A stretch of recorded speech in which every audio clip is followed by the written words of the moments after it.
And now it's officially time to meet DAX. Now, DAX, commonly known as data analysis expressions, is the formula language that drives the Power BI front end.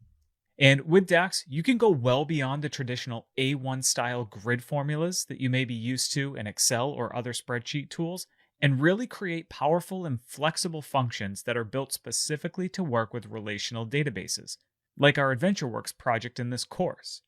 So, to use these powerful and flexible functions, you'll need to either add calculated columns, which are used for filtering, or measures, which are used for aggregation, into your data model.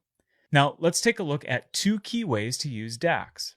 The first way is to create calculated columns, which are new columns of data that actually live inside your tables. So this is why calculated columns are used for filtering. The second way to use DAX is to create measures, which are then used in visuals to show some sort of aggregation like a sum, count, or average.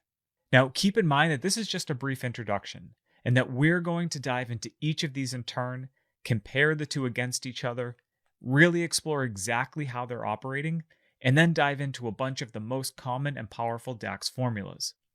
But before we do, I first want to cover another important topic, which is the difference between DAX code and M code. So let's do that next.